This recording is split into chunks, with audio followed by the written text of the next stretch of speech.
Welcome back to the Next News Network live stream from National Harbor, Maryland at CPAC 2020. We are meeting some really amazing people out here.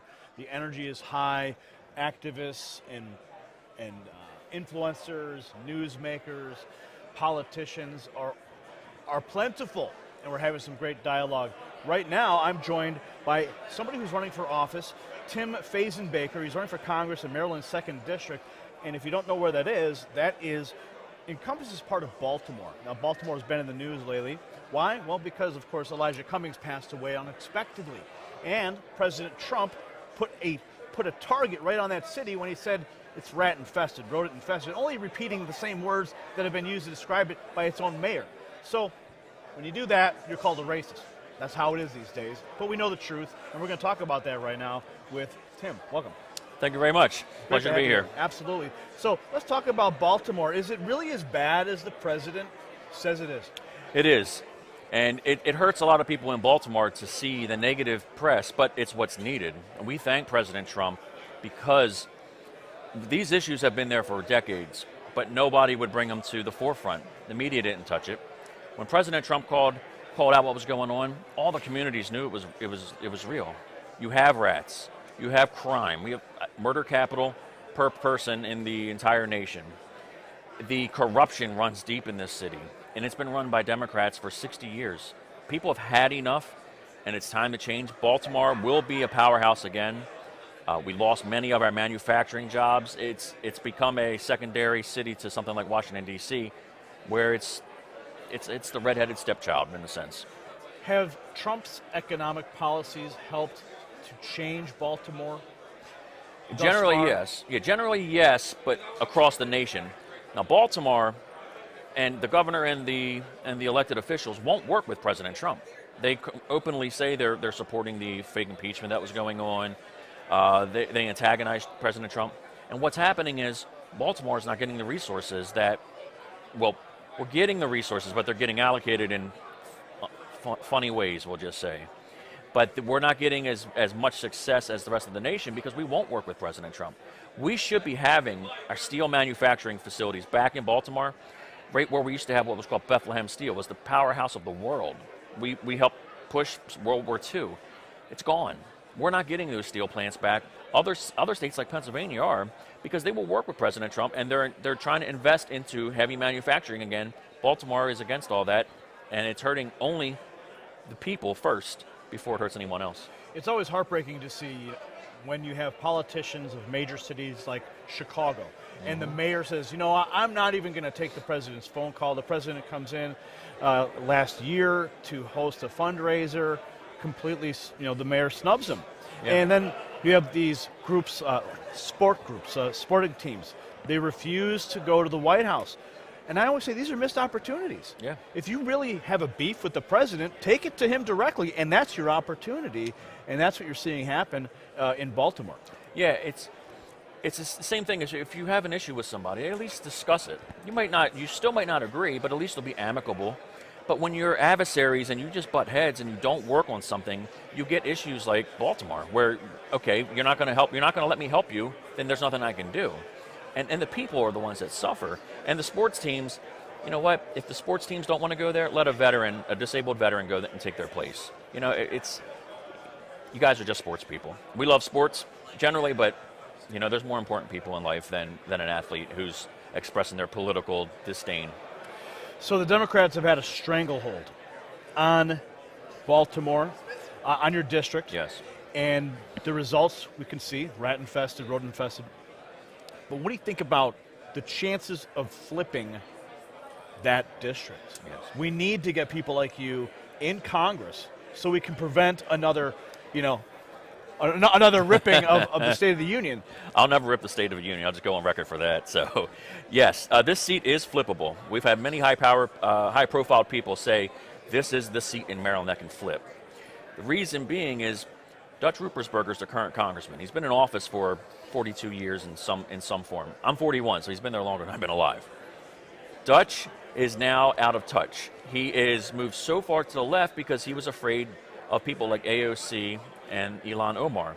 So it's opened the lane for people to say, hey, Democrats and even Republicans that voted for a Democrat, come back to our party. The urban community, as I do many shows with them, they keep telling me off air, they're like, we're voting for Trump, we're Democrats, we've always been, but we're leaving the party. They take us for granted. We know Republicans want us. We know we have a chance to make an imprint on the Republican Party and have a say. And this seat the momentum is there to actually flip this seat this time. We're going to be one of those 19 seats to flip the House. We're going to work with the president. We'll work with any president. I will work with any president. This will flip in this election. Talk to me about the demographic makeup of your district. And of course, the left likes to segregate everybody by race and gender and creed and all these different things, and they pit one side against the other, and they try to take ownership of a specific group of people. But the facts are the facts, is that they've been doing this for so long that they have attached themselves to different groups of people. The black community, the Jewish community, the LGBTQ community. How are these specific communities resonating with your message? Right, so when I first joined the race, I wanted to go around the country and look for assistance from many of the groups that are out there pushing to people to go either walk away from the Democrats or leave Democrats. So I started working with those groups and saying, I need help in Baltimore. So you've seen people like Scott Pressler come in and help do the Baltimore cleanup. The people in the streets, those actual voters are thanking people for coming in and helping. So we're bringing in people from like Brexit, the blacks exiting the movement, Jexit, the Jews exiting the movement, walk away, any Democrat leaving. Not necessarily to become Republicans, that's what we encourage, but we want them to come and be a part of our party, because generally everybody believes you have the God-given right to do what you want with your life. Just don't take away that right from another. When we communicate our messaging in that kind of way, it resonates more and becomes a unity point. Now, the demographics in the district are about 60% white, about a third black. I think the median income is around $68,000. There's a heavy Jewish population as well.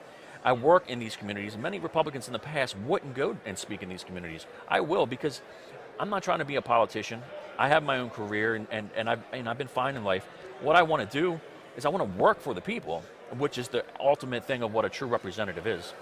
You said that Republicans have not traditionally wanted to go into those communities. Yes. Why? Were they just surrendering them to the Democrats because the Democrats stranglehold? Yes. They didn't want to fight. Right, because the Democrats have been successful in branding Republicans as racists or people that we were the party of the rich guy. But people are starting to see and wake up that that's not necessarily true. And we've seen here at CPAC that there's been a lot of black conservatives, Latino conservatives, there's gay conservatives. These parties are realizing they've been taken for granted. And the main thing that they realize is it's the illegal aliens that have been pushed ahead of them for political gain, because the Democrats think that they can take these people and these groups as just granted that they're going to get their vote. So I go into these communities, I speak with them, and the first thing I do is listen. I might not be a perfect match for them, but they know that empathetically I understand their issues, and I will listen, and I want to do what's right for them. These communities are coming around. They're starting to see that the Republican Party is about the working man and working woman, and that we generally care about every person's individual freedom. Tell me about your primary, any opponents, and what's next for you. Yeah. April 28th is the primary in Maryland, so it's coming up in just about 2 months. We always can use support, but the good thing is the momentum is super strong. We're here at CPAC. There's some other people that are in the race, but all the polls will show that I'm way ahead in there. There hasn't been any polling between out of touch Dutch, which is what I call them, and myself. But the national party, there's been a lot of influencers who said this seat's going to flip. So April 28th is our primary. This is going to happen this year. Any special moments you've had so far at CPAC? Meeting with you. Hey, yeah, there you go. I watch this guy all the time. If you're watching, you know he's great. So, I met David Webb, which was really cool. I met Candace Owens. I met her a couple times. Highlight is really, actually, it's the youth that's here. It's the diversity that's here. And when I don't play identity politics. And Gary Franchi's here. Yes. I see people here all over the place, and it's promising that the momentum of this party and this movement is going around the country, and it's going to stay for a long, long time.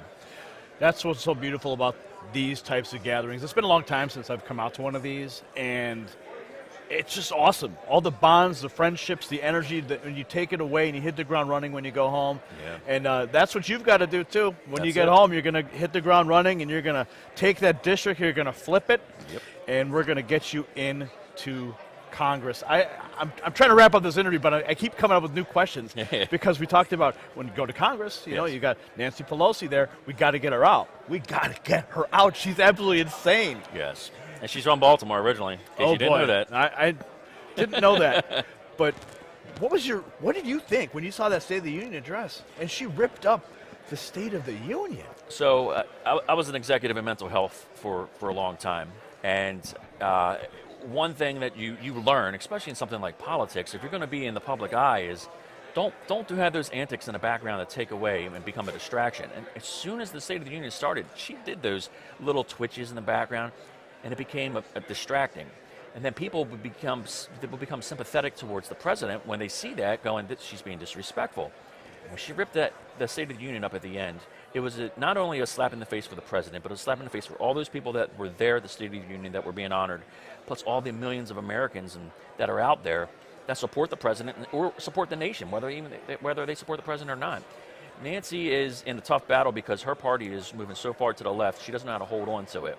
So she's trying to placate both sides. That's why that party's going to fall, and this is going to be a momentous year for conservatism and Americans across the country. Republicans are going to win big. Well, we're hoping that. Yeah, we're hoping too. that. So, folks, if you're watching from Maryland, I know you are. Get out and vote for Tim Fazenbaker. Get him into Congress so we can stop Nancy Pelosi and the radical left from destroying this country. Tim, thank you. Thank you very much. Absolutely.